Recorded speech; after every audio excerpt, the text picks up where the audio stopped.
So ayan po mga kabayan, bumalik po tayo dito kay Mami D dahil kukunin na natin yung resulta ng kanyang x-ray po mga kabayan, no? And then ipabasa natin sa doktor, then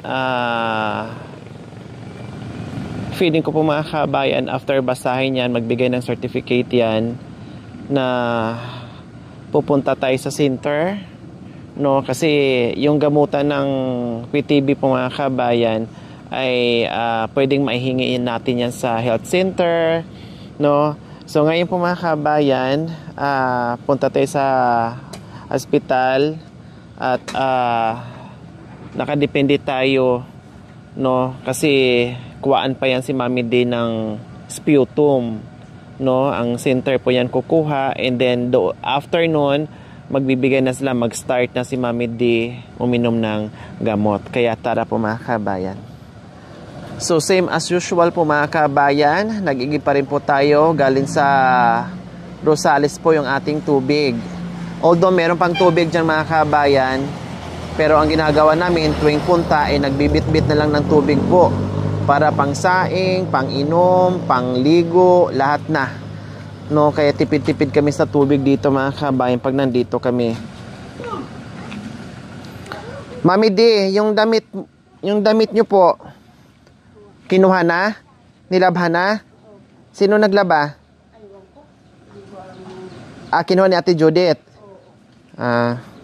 So, marami kasi nakatambak na labahan kay Mami D. So, ang ginawa ko, nagpahanap ako ng maglalaba para malabhan lahat kasi nakatambak. Wala na daw siyang damit na isusuot. Hindi naman na pwede magawa ni Mami D yan. Kasi nga iwas sa trabaho. Bawal kasi yan. Bawal sa trabaho, no? Bawal sa stress, bawal lahat. Maraming bawal yung sakit ni Mami D. Kaya sabi ko, sige, magpautos na lang ako. Kaya sabi ko nga ni Mami D, after nyan, ang mangyayari, kasi pinalabahan ko muna. Kinausap ko na yung apo niya dito na labhan ng unti-unti. Huwag antayin na marami kasi mas mahirap maglaba kapag tambak yung labahin. Kaya sinabi ko na sa apo ni Mami D na kasama dito sa bahay, ay labhan niya yung kanyang lula para matuto at less pagod ni Mami D. Ano tanong? Anong tanong niya, no? Anong tanong? Anong sound? Tanong? Anong sound? Anong sabi niyo po? Ewan ko kung anong sound. FM. SM ng... Hindi, sabi niya, kapatid ni Mami D, si Nanay Needs. Sabi niya, anak, anong problema, anong sakit? Sabi ko, may TB. Sabi niya, ano pa? Sabi ko, may radyo din. Sa adyos. Mabuti ba? Tinanong ko yung anak ko. Sound. Kung anong sound. Anong sound? Anong sound? Sakit. Anong sound ba yun? Sakit. Nagulat si Nanay Needs. Adyos. May radyo, may TV pa.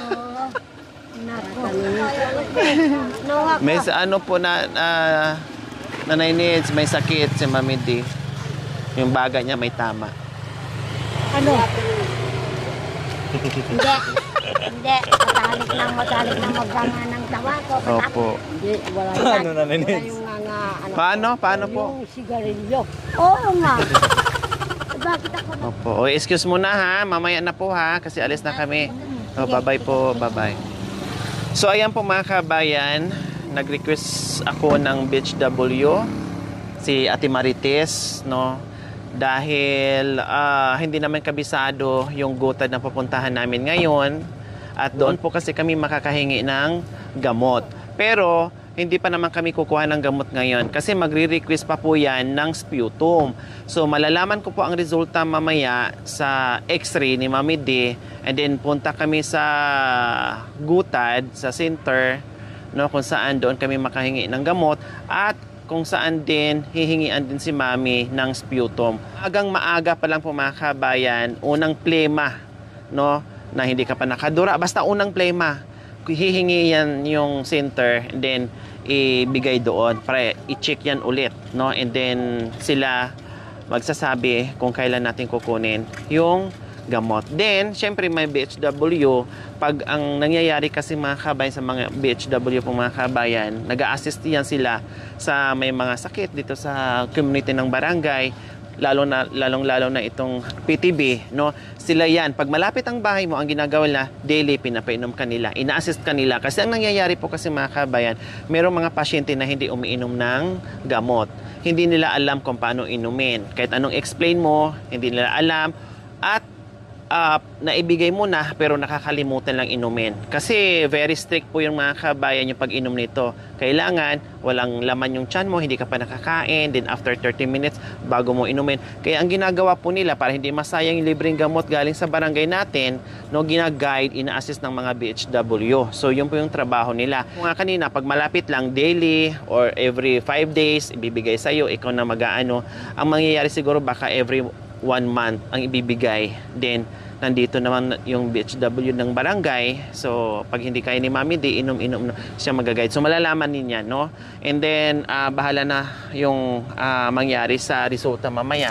Doon ko po malalaman kung kailan mag-start si Mami D ng gamutan. Pero soon as possible, kailangan. So, for now po mga kabayan, no, alam niyo naman po ang ginagawa namin everyday. No? Prone kami sa puyat, ilang oras na lang yung tulog namin, pagod, lahat-lahat na nandyan. So, very aggressive pa po mga kabayan yung virus na nandito kay Mami D, yung sasakit niya. Hindi naman kami nandidiri, hindi naman kami pihikan o masilan. To make it sure po mga kabayan, para safe naman po ang buong team, kasi hindi pa nagagamot si Mami D, no? Ayaw ko rin po masaalang-alang yung health ng aming team, dahil ang dami pa nating lalakbayan ng mga kabundukan. Ayaw ko rin po na magkaroon pa ng problema yung isang may sakit na hawa-hawa na lahat na kami ay may problema. Ang hirap magkasakit po mga kabayan. Unang-una ay pag wala kang pera, paano ka makakatakbo? Kahit sabihin mong libre ang hospital po mga kabayan, kung ano lang yung ilibre, no? Pero yung iba, kailangan mo ring bilhin. Sa pamasahe pa lang dito, sobrang sakit na sa bulsa. Libre ka sa ospital, pagkain mo, pamasahe mo, yung ibang gamot na kailangan. Siyempre, kung anong gamot lang ang libre dyan sa center, yun lang. The rest, kailangan mo ring bilhin sa mga drugstore para makumpleto mo ang pag-inom ng gamot. So, ganun po. So, dito po muna si Mami D, no, sa likod ng sasakyan, kasama ang BHW, na upo. Kasi nung last time na sinamin namin si Mami D sa hospital, unang check-up po namin, sobrang ubo ni Mami D. Tapos, hindi na nga siya makahinga sa ubo eh. Grabe talaga yung ubo niya sa loob ng sasakyan. Siyempre, ang ito kasing sakit mga kabayan, konting distance lang. Pag umubo ka, madali kang mahawa. Madali ka talagang mahawa. Alam mo yan, BHWD, kasi ano mo yan, marami na kayo nag-a-assist sa mga ganitong problema. So, kunting distance lang, mahawa ka kaagad. Kaya yung sabi ko kay Mami D, wag basta-basta o kung saan-saan dudura dyan sa paligid ng bahay. Kailangan meron ka lang duraan, ilibing mo o ibaon mo sa lupa para hindi ka makakahawa. Kasi may mga apo na pumupunta dyan, may mga anak na pumupunta dyan, may mga ibang tao na pumupunta dyan. Ang team nandyan palagi. So para hindi na makahawa at hindi na malalala yung problema at hindi na dadami yung may sakit, iwasan yun. Sinabi ko na kay Mami D. Mami D, kailangan dumura ka sa tamang lugar at ibabaon sa lupa. Kasi pag napakan yan at pag nahawakan yan, pag nalanghap ng ilang distance o ilang hakbang lang, hangin, no, malanghap mo, mahawa ka. Ganun po kasilan yung ubo o yung sakit na TB sa ganitong sitwasyon. Kaya mag-ingat tayo. Pag nagamot naman mga kabayan, at least kahit nagamot na, at least yung virus ay nakakalma na at hindi na basta-bastang kakapitan. Pero nandoon pa rin yung dobling pag-iingat. Kaya dito po muna si Mami D. Tulad na sinabi ko kanina, ubo ng ubo ng sasakyan. Siyempre, naka-centralized tayo, naka-aircon tayo. Ang virus madaling mabuhay sa lamig, no, sa aircon. So dito po muna si Mami D. Ha, Mami D ha? Hindi ka namin pinagdidirihan, hindi ka namin naging masilan, alam mo naman, kahit katabi kitang matulog, no problem. Kailangan natin mag-ingat kasi alam nyo naman po ang team ay laging puyat, no? Pag lagi kang puyat mga kabayan, may humihina, bumabagsak ang immune system mo. Pag once na bumagsak ang immune system mo, madali kang kapitan ng mga virus. Tama ba ako, BHW? Okay, sige, dito po muna tayo. So, ang gagawin natin ngayon, Ate Marites, kunin natin yung result ng x-ray niya, tapos pabasa natin sa doktor, tapos mayroon na ng certificate yan na pupunta tayo sa center na sa katunayan meron siyang sakit. Then, hihingian siya ng sputum. Then, after that, doon na sila magbigay ng gamot. Ha? Okay. Tara. Ako na ako. Para hindi ka mahirapan. Kabubuhat mo na lang pala, ma'am. Thank you po, madam. Wala nang puwit. Kahit nga itapon kayo doon, abot hanggang tulay ng apalit yan sa payat.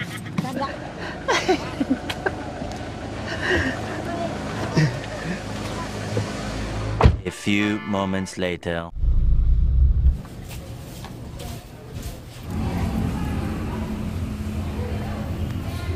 Yan, Jen.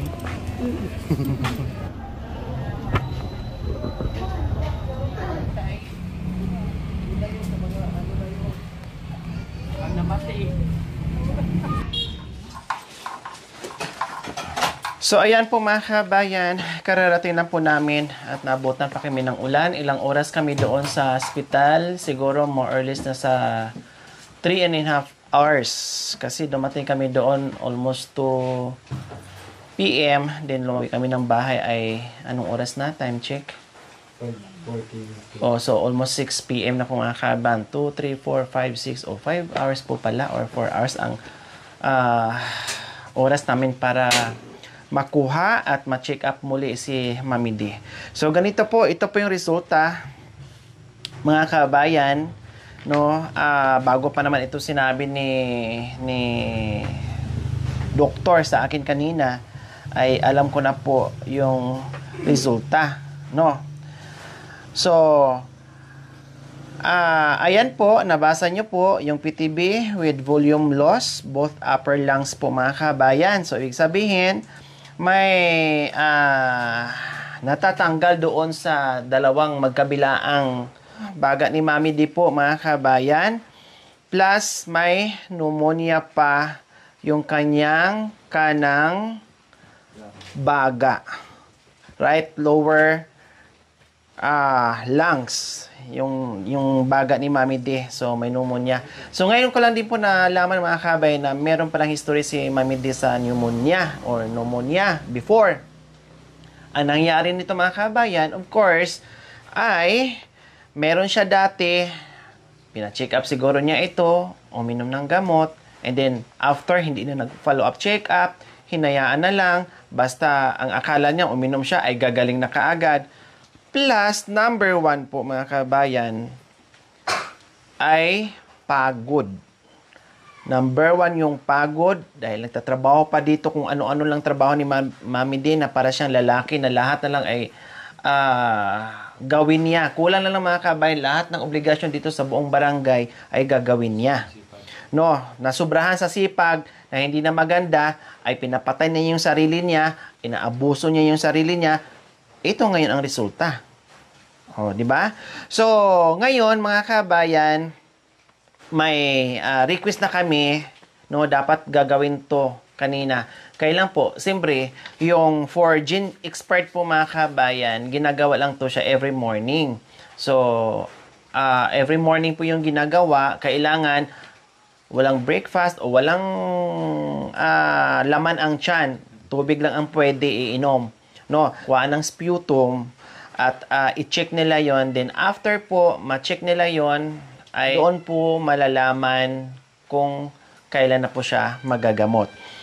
So speaking of gamot po mga kabayan, wala na pong problema kasi sa mga ganitong problema po mga kabayan, gamutan ng PTB. Dati po, medyo mahirap po talaga gamutin ang PTB. Wala pang masyadong gamot, no? Ngayon po kasi mga kabayan, kahit saan ay may mga gamot na sa PTB kaya madaling gamutin. Plus, libre pa. Pumunta ka lang ng mga center or tulad dyan sa hospital, meron na sila mismo, no? Nagbibigay na sila ng libreng gamot para sa mga may PTB. So, magandang balita po yon. Pero syempre, yung ibang mga vitamins tulad ng mga niresita niya at yung ibang gamot, syempre wala na po yun doon. Ang libre lang po doon sa hospital is gamot ng PTB. Oh, yan po yung malilibre natin. Yung iba, hindi na po. Siyempre, magagaling na po yun sa atin. Okay, so ayan po mga kabayan. Kanina nga po, sabi ko si Mami D, no, nakita niyo naman, tuwing sama ni Mami D ay sa loob naman talaga ng sasakyan niya sumasakay. Kaya lang this time, doble ingat din po ang team. Gaya ng sinabi ko, puro kami puyat, puro pagod, mahina ang immune system, bumabagsak ang immune system. Siyempre, hindi pa nakapaggamot si Mami D, so kailangan muna naming mag-ingat para hindi nagkasakit na nga si Mami D, magkasakit pa yung team. Paano namin maalagaan si Mami kung pati kami ay magkasakit din, kung pati dito sabay ay maghawa-hawa rin? Kung di ang laking problema, hindi lang si Mami harapin ko, pati ang team, pati yung ibang tao. Kaya mag-ingat kasi mahirap magkasakit, no? So ayan po mga kabayan, ako nga po mga kabayan, kahit lagnat lang, hindi ako nag-i-stay doon sa kwarto kung saan nandoon yung pamilya ko. Ang ginagawa ko, doon ako sa kabilang kwarto. Kumbaga, para hindi maghawa-hawa, no? Halimbawa, inilagnat ako. So, doon ako sa kabilang kwarto. Limited lang yung pinapapasok ko. Kahit hindi COVID, kahit hindi pa dumating yung COVID na yan. Pag once na meron magkasakit sa amin, malalaman o hindi, separate ka agad. Nasa kabilang kwarto ako o yung mga team ko, doon kayo sa kabilang kwarto, limited ang labas-pasok. So, ganyan po mga kabayan ang ginagawa ko. Okay, so, ayan po mga kabayan. May TB po si Mami D, magkabila ang baga po niya. Plus, yung kanang baga niya ay meron siyang pneumonia po mga kabayan. So, ito po yon, no? Gaya ng sinabi ko, hindi nag-follow up check up si Mami D, tapos trabaho, na sobrang sa sipag, ang uwi, ang bagsak sa sobrang sipag, inabuso na yung katawan, ito na ngayon, problema. O, diba? So, ngayon po mga kabayan, binawalan ng doktor, mag-sigarilyo, magpagod, mag-stress, lahat. Bawal. Kailangan magpahinga, mag-relax, kumain ng mga bitamina at mag-inom ng gamot. At kailangan, buti lang nandito yung pamangkin na BHW at may knowledge na rin regarding dito sa PTB ni Mami D kung pagpapainom ng gamot. Kasi hindi pwedeng umabsent, tama? Hindi pwedeng lumaktaw o mapalya ng isang araw. Kailangan continuous ang paggamot. Kasi po mga kabayan, based sa aking kaalaman, no, experience, ay pag once na nakapag-start ka ng gamutan ng TB, kailangan continuous yun. Every morning before meals or 30 minutes after meals. Before meals, no, ay iinumin ni Mami D. Kailangan wala pang laman yung tiyan. Iinumin na. Bago ka kakain, palapasin mo muna ng 30 minutes. So, ganun po yun. Then, kailangan araw-araw tuloy-tuloy po yun. Pag sinabing 4 months, okay 4 months. Pag sinabing 5 months, okay 5 months. Pag sinabing 6 months, okay 6 months. Continuous po yun. Hindi pwedeng pumalya. Pag once na pumalya, back to zero. Parang walang nangyari doon sa ininom mo na 2 months o 3 months or 4 months. Pag once na napalyahan mo ng inom yun, parang wala din. Back to zero ka.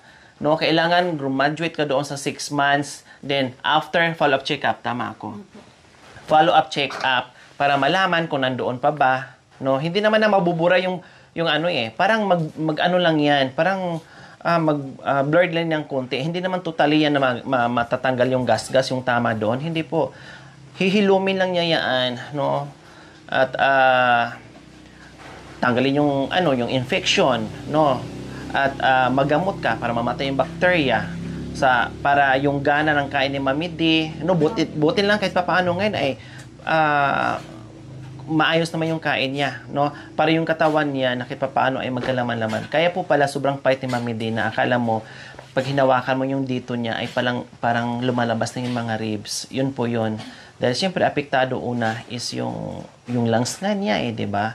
Yung lungs nga niya, walang ganang kumain, wala lahat, parang ganon. So, ganyan po ang nangyayari. So, sabi ko nga, itong sakit ni Mami D, madaling gamutin, parang lagnat lang. Pero pag hindi mo nagamot at napabayaan mo mga kabayan, tigok, siyempre. 'Di ba? So anong gagawin? Iwasan mag-stress, iwasan magtrabaho, iwasan lahat ng ginagawa na tulad dati. Ngayon hindi na. Isip na lang ang tumatakbo. Isip na lang ang gumagana, pero yung kilos hindi na. Pagod na at surrender na talaga. Hindi mo na kaya. So, ayan po, Mami D, narinig niyo po sinabi kanina ng doktor. Kailangan tuloy-tuloy ang gamot. Anong sabi ng doktor kanina? Sabi niya, madali lang itong gamutin. Basta tuloy-tuloy ang paggamot at sumunod ka lang sa kung anong sasabihin ng doktor. Oh. Okay, so ang request, ito lang ang kailangan bukas, Marites, ha. Pakita mo tong dalawa. Ito yung Virgin Expert para doon. Punta ka doon sa tinuro ko sa'yo kanina. Sa booth na yon, tapos ikot ka doon sa kabila, kuha ka ng panglagay ng dura ni Mami D, no, and then lagay mo doon sa loob, pakita mo to, and then magsasabi yan sila kung kailan ang result. Then balik ko dito bukas, ay kukunin ko yung kung kailan ang result, no, tapos para malaman natin, then balik tayo doon, then mabigyan na siya ng gamot. So ang gamot mo mga kabayan, kung saan kami nagpa-check up kanina, ay doon din po. Hindi na kami tatawid ng sinabi na nagutad na napakalayo. Huwag natin pumunta doon. Dito na tayo para mas malapit. Kung ako man ang kukuha, madali kong kunin. Kung kayo man ang kukuha, pag sobra kong busy, madali din kunin. Okay, so ganyan po mga kabayan. English na 62, 52. Hindi ako, hindi ako, sila nagsulat niyan. Kaya nga ayan mali pa. Mali. 52, 62. Ilang beses na itong inano sa akin. Ilang beses ko na itong sinabi. 62.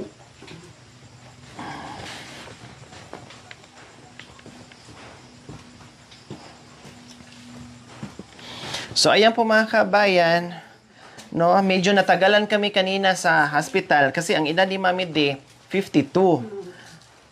Ang tamang edad ni Mami D, 62.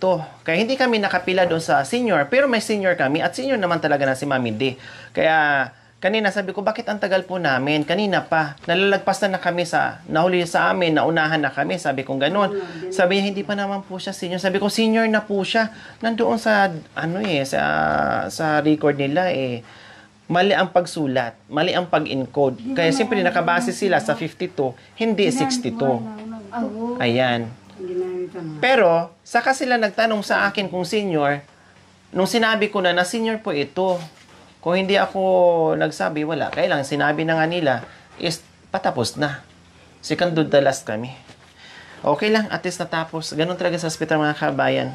Pag yung syunga-syunga ka, hindi mo alam yung ginagawa mo, mag-aantay ka ng for 10 years. No? 10 years. May iba pa naman mga nurses na matapang pa sa mga doktor. No, hindi naman lahat, pero kadalasan, no?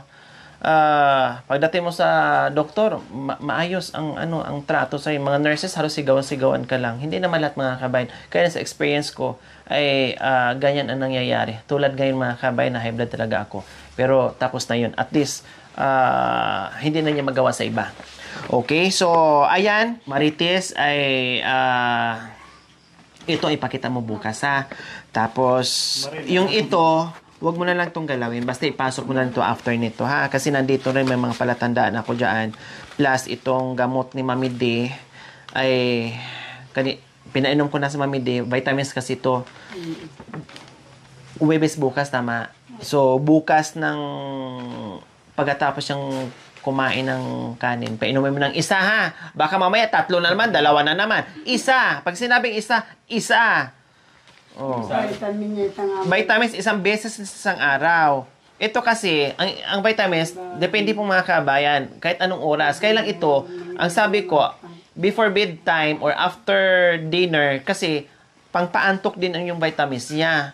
So, kahit inumin niya ng alas 7, kasi maaga naman dito natutulog, ay inumin niya before bedtime. Kaya sabi ko mga 7 or 7:30, inom ng isa para masarap yung kanyang tulog. Okay? So, ganyan. Nandito yung gamot. Ha? Nandito yung gamot. Muna maghawak. Gasolina yan sa motor bukas at merienda nyo doon habang nagaantay, ha? Okay. Tapos, si Sherwin ang sakyan mo bukas para kulong-kulong. And then, nandito naman ako, babalik naman ako bukas. Tatanungin ko rin sa'yo, ha? Tatanungin ko rin sa'yo kung ano ang nangyari. Kasi hindi ako makapunta bukas, mga kabayan, kasi may commitment ako sa mission natin, no? At tinuro ko naman na, sinama ko na doon si Ate Marites, tinuro ko na kung paano at madali na lang ang gagawin, hindi na chuchu-chucho. So, siya muna, dahil hindi ako makakarating dito bukas, kailangan ko munang puntahan yung kausap ko. At hindi na rin ako nakapag-vlog muna ng maayos ngayon, mga kabayan, kasi nga, takaw oras tong pag ganito, mga kabayan, pag-hospital. Si Mami Di nga nagre-reklamo na. Takaw oras tong mga kabayan. No? Buong araw ko ngayon ay nasa hospital lang. So, ilang araw na kami pabalik-balik sa hospital para maasikaso ko yung check-up at gamutan ni Mami Di hanggat makapag-start doon sa gamutan para doon sa kanyang TB. Okay, mga kabayan, meron akong sagutin. Di talaga matanggal-tanggal. Kung magamot lang ang virus sa pagiging bashers, ginamot ko na. No, ginamot ko na po, mga kabayan. Kung meron lang gamot sa mga taong walang magawa sa buhay at mga bashers natin, no, ay ginamot ko na po. Dinala ko na kanina, sinabi ko na kay Mami Di, pa-check up ko para matanggal. Okay, ganito po yung mga kabayan, no. Unang-una, FYI po, Ma'am Amy or Ma'am Amy, no, na sa message nyo po kanina, nagtaka nga ako pinatulan ko nga yung message nyo, pero dinilit nyo yung message nyo. Kailangan, pag merong reklamo o merong komento, panindigan nyo, huwag nyong burahin. Kasi ako magre-reply din ako, mga kabayan. No? Hanggat kaya ko, magre-reply ako. No? Wala akong pakialam. Kung magsalita kayo sa akin, go ahead. Free kayo magsalita sa akin. Titiyakin nyo lang na yung i-reply ko sa inyo, yung ibabato ko sa inyo, ay kaya nyo ring tanggapin. Dahil kung hindi, problema nyo na yun. Okay? So, kaya ako nagdadadal dito kay Mami D. Kasi hindi lang tulong ang binibigay namin dito ni Mami D. May kasamang malasakit at pagmamahal. Since na ginawa itong bahay, mga kabayan, marami na akong kwento o hindi lang kwento, narinig ko mismo si Mami D, galing kay Mami D, nagre-relay sa akin, nagsasabi sa akin, umiyak sa akin. Alam ko, unti-unti, habang tumatagal ako dito hanggat natapos yung bahay, nalalaman ko ang kwento ng buhay ni Mami D at sa kanyang mga anak at sa buong pamilya. Okay, so kayo po kasi nanonood lang kayo, pero hindi nyo po alam ang buong kwento. Ang napakinggan nyo lang kung ano yung mga sinasabi ko, pero hindi nyo po alam ang buong kwento sa buhay ni Mami D. Okay? So una, ay hindi lang malasakit, may kasamang pagmamahal. Una-una, hindi lang po tulong na ayuda ang binibigyan mo sila ng ayuda, ay okay na, ay tapos na. May kasamang malasakit at pagmamahal dito kay Mami D. Ngayon po, kung hayaan ko lang si Mami D, like for example, itong bike, kung hayaan ko lang, anong mangyayari? Anong mangyayari sa mga sponsors na nagbigay ng pagmamahal? Anong masasabi sa mga sponsors na nagtiwala sa atin, no, na napabayaan yung bahay? Anong nangyayari sa bahay? Hindi natin tutulungan. Kasi yung mga tulong na ibinigay ng ating mga sponsors na parang hindi tayo marunong mag-alaga, no? Hindi tayo marunong suminop. Anong mangyayari? Hindi na tayo mabigyan ng pabahay. Hindi lang si Mami, paano yung iba? 'Di ba? Paano po yung iba? Kaya hanggat nandito ako, mga kabayan, si Mami tinuring na naming magulang yaan, no? Ay pag meron ako nakikita na hindi maganda sa aking paningin at sa aking pandinig, pupunahin ko. Lalo na ngayon na may sakit si Mami D, na kailangan ni Mami D na merong taong mag-alaga at magmalasakit sa kanya. Hindi lang naman ako, mga kabayan, pati team, buong team. Nakita nyo po yung ginagawa ng buong team, yung pag-iigib pa lang po, mga kabayan, sobra-sobra na. No? Kasi kung wala akong pakialam ni Mami D, hayaan ko siya. Bahala ka dyan. Wala akong pakialam sa'yo . Kung wala kaming pagmamahal at malasakit dito kay Mami D, bahala siyang mamatay dyan. Bahala siya dyan sa sakit niya. Wala kaming pakialam. Kaya lang, syempre, tinurin naming magulang, may pakialam kami. Ano bang kailangan mo? Ano bang gusto niyo, Ma'am Aimee? Habang nagsisermon ako, tumatawa, nakagaya, nakasmile, na dahil mo pa nagpa-photoshoot. Normally po nating lahat, no, pag nagsasalita, kailangan may kunting diin. Lalo na doon sa mga taong matigas ng ulo. Kailangan mong diinan para ma-realize, ay oo nga pala, tama nga pala sila. Kailangan ko palang sumunod para gumaling ako. Kailangan ko palang itong gawin. Kailangan kunting push. Diba? At ipaintindi sa kanila yung mga bagay-bagay na kulang sa kaalaman. Na kulang sa pag-iintindi. Kailangan ipakain mo sa kanila unti-unti yun para maintindihan nila. Ganun po yun. Diba? Anong gusto nyo? Anong gusto nyo po, Ma'am Aimee? Hayaan namin ma-stress ni Mami D araw-araw? Hayaan namin na hindi na magamot si Mami D araw-araw? Yung daldal ko, may katuturan. Hindi kagaya ng iba nagdadadal na puro kabulastugan, no, na walang kwenta ang pagdadaldal. Hindi naman ako nagdadaldal na chismis lang eh. May katuturan. Ibig sabihin, ginagawa namin yung daldal na yon, ginagawa namin yung mga advices na yun, yung preacher na yon, para kahit papaano madugtungan ang buhay ni Mami D. Kung sa madaling salita po, lahat ng naririnig nyo po, Ma'am Aimee, ginagawa po namin yon para sa kabutihan ni Mami D. Hindi po sa kabutihan namin at buong team at kapitbahay at mga anak o kung sino pa. Ginagawa namin to para sa kalusugan ni Mami D na gumaling siya. Diba? Tapos nung nireplyan ko kayo, ang haba ng mensahe nyo, isang yellow, ano bang tawag dyan? Yellow pad. Nireplyan ko kayo din. Siyempre, hinabaan ko rin. 3 yellow pad din ang nireply ko sa inyo. Tapos, biglang narealize niyo siguro, ay tama nga si Madam. O, diba? Binura nyo rin. O, kaya ngayon mga kabayan, hindi ako magagalit sa mga basher, sa mga komento. Malaya, free. Doon naman sa mga nakaka-appreciate, doon naman sa nakaka-appreciate sa ginagawa ko dito kay Mami D, sa bagay, nag-iisa lang siya. Ang dami nakaka-appreciate ng mga sponsors natin, subscribers natin, followers natin, YouTube members natin, viewers natin. Salamat po. Kasi lahat ay talagang hindi natin maiwasan na meron ang iba dyan nagsasabi, iwanan ko na si Mami D. Kung hindi makikinig, iwanan mo na. Hindi lang viewers pati sponsor. Oh.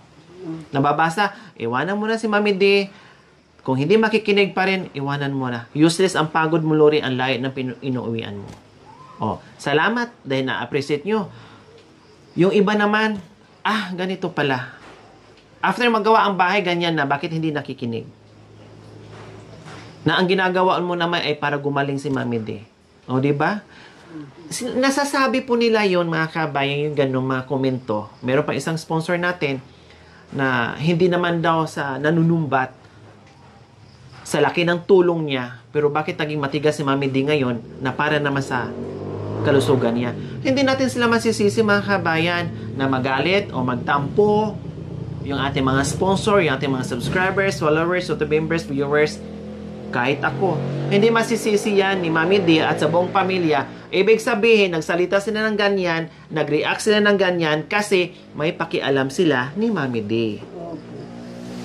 Ganun lang yun. May pakialam kasi sila. Gusto kasi nila humaba pa ang buhay ni Mami D. Gusto kasi nila na manamnam pa itong bahay na ipinagloob sa kanya, na makakatira pa siya, makakatulog pa siya, aabot siya. No? Kasi 62, bata pa. Nahahaba pa yung buhay niya. Kaya yun yung mga reaction ng ating mga viewers, pati mga sponsors natin. Dahil mahal pa nila si Mami D. Ayaw nilang mawala si Mami D. Ayaw nilang magkasakit pa na hindi magamot. Yun po yun, Ma'am Aimee, ang ibig sabihin doon. Hindi ako nagdadalda dito para sa personal kong interest no? Hindi ako nagdadaldal dito para sa team. Nagdadal ako dito, no? Naging preacher ako, sabi nyo, para magising si Mami D, pamilya ni Mami D, apo ni Mami D, anak ni Mami D.